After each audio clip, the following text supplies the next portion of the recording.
नमस्कार, मैं निखिल और आप देख रहे हैं सुरागी लाल न्यूज चैनल का काशीपुर बुलेटिन। आइए नजर डालते हैं आज की प्रमुख खबर पर। वार्ड नंबर 2 में श्री राम कथा का हुआ आयोजन। आज काशीपुर के वार्ड नंबर 2 में श्री राम कथा का आयोजन हुआ, जिसमें काशीपुर क्षेत्र के तमाम भक्तगण कथा सुनने के लिए पहुंचे, साथ ही भगवान का आशीर्वाद प्राप्त किया। वहीं काशीपुर के वार्ड नंबर 2 के पार्षद संजय शर्मा ने काशीपुर की जनता से निवेदन किया कि ज्यादा से ज्यादा संख्या में पहुंचकर भगवान श्री राम का आशीर्वाद प्राप्त करें और इस कथा रस का आनंद लें।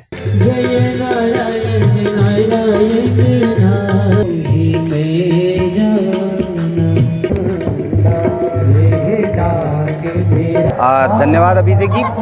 मैं आपको थोड़ा सा ठीक करना चाहूँगा कि 20 तारीख से इसका मतलब स्टार्टिंग हुई है, शुरुआत हुआ है और 28 तारीख को भंडारे के साथ ही इसका समापन होगा। 27 तारीख को रामकथा का आयोजन रहेगा, जो थोड़ा बहुत हवन वगैरह 28 तारीख को होकर समापन जो है भंडारे के साथ होगा। भक्तगणों से क्या कहना चाहेंगे? भक्तगणों से मैं यही कहना चाहूँगा कि अभी जैसे आप देख रहे होंगे कि क्षेत्र के सारे वासी बहुत श्रद्धा के साथ हमारे आचार्य या व्यास जी श्री गीताराम परोड़िया जी को सुनने आ रहे हैं और जो अपना राम कथा का रसपान जो लोग कर रहे हैं, बहुत अच्छा लग रहा है यहाँ रहकर। तो जो यहाँ अभी तक नहीं पहुँच पाया है, तो हम लोग सभी से अपील करेंगे कि सब यहाँ पर अपना थोड़ा सा समय देकर यहाँ पर आएँ और भगवान की लीला यहाँ पे सुने और उसमें रम कर भगवान में हो जाए यहाँ पे। आइए नजर डालते हैं आज की कुछ अन्य खबरों पर। काशीपुर का एमपी चौक फ्लाईओवर कल देर रात हुआ क्षतिग्रस्त। फ्लाईओवर की क्षतिग्रस्त स्थिति को लेकर एसडीएम कार्यालय पहुंचे विधायक आदेश चौहान। गांधीनगर में एक विशाल सत्संग का आयोजन। चैती मेले में निःशुल्क पियाव के संबंध में श्री ठाकुर महासभा ने आयोजित की बैठक। अब खबरें विस्तार से। बीती रात काशीपुर महाराणा प्रताप चौक स्थित आरओबी देर रात क्षतिग्रस्त हो गया, जिसके बाद से जनता के बीच एक बड़ा सवाल खड़ा हो रहा है। जनता ने लगभग 7 वर्ष इस फ्लाईओवर के बनने का इंतजार किया। वहीं अब जब ये फ्लाईओवर बन गया तो इसकी इस जर्जर अवस्था को लेकर कहीं ना कहीं इसकी गुणवत्ता को लेकर एक बड़ा सवाल जनता के बीच में आ रहा है, जिसके बाद बीती रात से ही सोशल मीडिया पर फ्लाईओवर की क्षतिग्रस्त होने का वीडियो दौड़ता नजर आ रहा है। वहीं आज जनता की सुरक्षा के मद्देनजर एसपी अभय प्रताप मौके पर ट्रैफिक की व्यवस्था करते हुए दिखे। साथ ही एनएचपीडब्ल्यूडी सहायक अभियंता के मौके पर पहुंचकर पुल की प्रथम जांच की।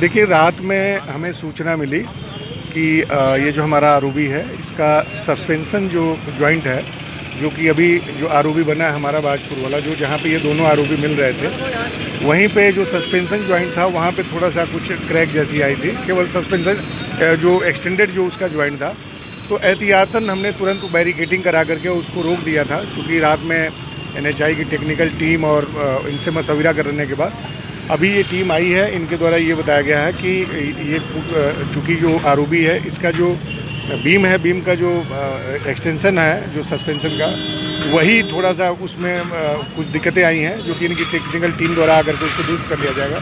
अभी 2 व्हीलर 3 व्हीलर के लिए आपने इजाज़त दी है कि केवल उतने पार्ट को कार्डन करके और हम 2 व्हीलर 3 व्हीलर चला सकते हैं।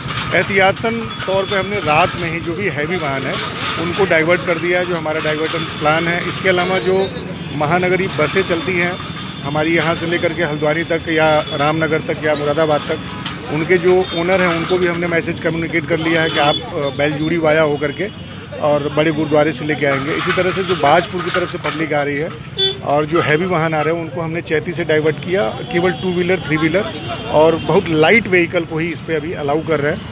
जब एनएचआई की टीम आ जाएगी, इनकी टेक्निकल टीम के द्वारा जिस तरीके की हमें अनुमति दी जाएगी, उसी हिसाब से इस पर ट्रैफिक का परिचालन कराया जाएगा। देखिए, रात में चीज़ें क्लियर नहीं हो पा रही थी, लेकिन अभी इनके टेक्निकल एक्सपर्ट भी कुछ लोग आए हैं, जो इनके जो अधिकारी है, तो उनके द्वारा बताया गया कि सर बीम और जो उसका दूसरा हिस्सा है उसमें कोई दिक्कत नहीं है, तो उस पर आप लाइट व्हीकल एहतियातन चला सकते हो। और जिस एरिया में जो एक्सटेंशन वाला एरिया है, जो दोनों का सस्पेंशन ज्वाइंट मिल रहा है वहाँ पे, तो उस पर उनके द्वारा कहा गया कि इसको कार्डन करा दीजिए, तो वही हमारे द्वारा करा करके, और चूँकि ट्रैफिक लोगों को सुविधा भी ना हो और किसी तरह का कोई खतरा भी ना उत्पन्न हो जाए, इन दोनों चीज़ों को देख करके ही हमारे द्वारा ट्रैफिक परिचालन कराया जा रहा है। ये अनुरक्षण में है और आज बेस्टर्स दीपक बिल्डर के आपके प्रोजेक्ट मैनेजर और डिज़ाइन इंजीनियर आ रहे हैं। तो ये जो एक्सपेंशन जॉइंट है उसके बगल में 1 मीटर में ये सेटलमेंट हुआ है भारी वाहनों के आने के कारण।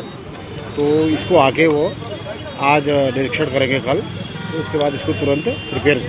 नहीं, जान हानि का कोई ऐसा वो नहीं है, अनुरक्षण में है सर। वो उसको जो है इसकी कंक्रीट रिप्लेस कर इसको दोबारा ठीक करवाएगा ठेकेदार। उसके अनुरक्षण में है दीपक बिल्डर के। उनको अवगत करा दिया गया है। उनके प्रोजेक्ट मैनेजर दिल्ली से और पंजाब से उनके जो स्ट्रक्चरल इंजीनियर हैं वो आ रहे हैं और जल्दी से इस कंक्रीटिंग को तोड़ के इस ये जो 1 मीटर का हिस्सा जो ये एक्सपेंशन जॉइंट के बगल में है इसको, हाँ, विभाग जो अनुबंध के नियमानुसार हैं उनकी धनराशि काटी जाएगी और जो भी एक्शन नियमानुसार हमारे एग्रीमेंट के अनुसार होगा हम पूरा करेंगे। चाहे तो एक साथ होनी चाहिए, सब लोग एक साथ बैठना ही नहीं चाहते। पापा, try this. लो, सब लपक लिए।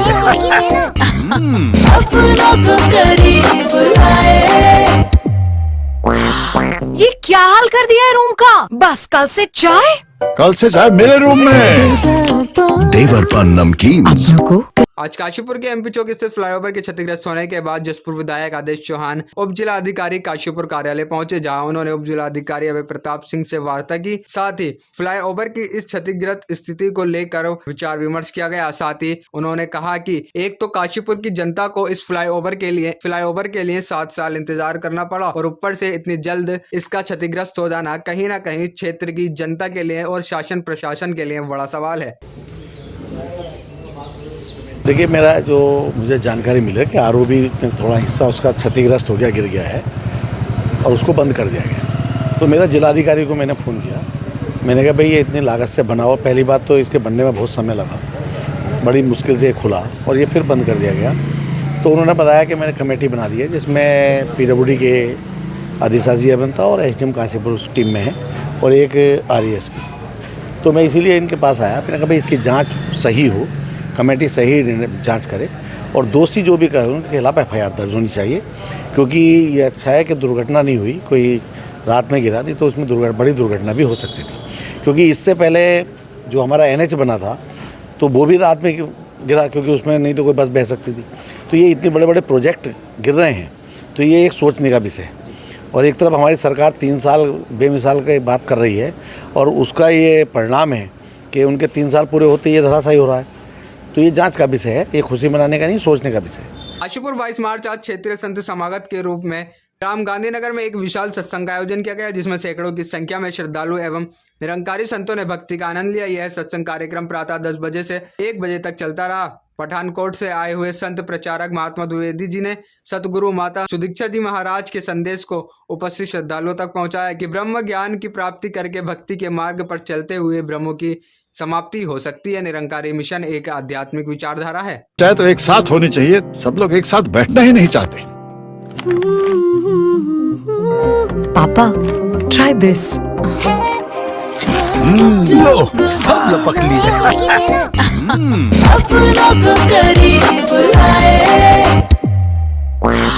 ये क्या हाल कर दिया है रूम का? बस कल से चाय।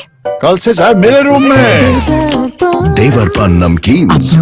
श्री चैती मेला काशीपुर चैत्र मास के प्रथम नवरात्र 30 मार्च को आरंभ होने जा रहा है। इसके मद्देनजर श्री ठाकुर महासभा काशीपुर ने मेले में आने वाले श्रद्धालुओं के लिए पिछले 98 वर्ष से लग रही प्याऊ को इस बार श्री चैती मेले के अंदर कुएं पर निःशुल्क लगाने के संबंध में बैठक आयोजित की। ज्ञात हो कि चैती मेले में श्री ठाकुर महासभा काशीपुर के द्वारा श्रद्धालुओं के लिए 1 सप्ताह तक स्वच्छ शीतल बैठक व रात्रि विश्राम की व्यवस्था निःशुल्क की जाती है। मेला प्रशासन द्वारा प्याऊ लगाने के लिए हर वर्ष निःशुल्क भूखंड श्री ठाकुर महासभा को उपलब्ध कराया जाता है। बैठक में श्री ठाकुर महासभा के सदस्यों द्वारा प्रत्येक दिन अपनी अपनी नियमित उपस्थिति व टेंट लगवाने, मिनरल वाटर की व्यवस्था, प्रशासन को प्याऊ लगाने की सूचना की व्यवस्थाओं की जिम्मेदारी सौंपी गई। ऐसे ही अन्य अपडेट्स के लिए जुड़े रहिए सुरागीलाल न्यूज चैनल के साथ।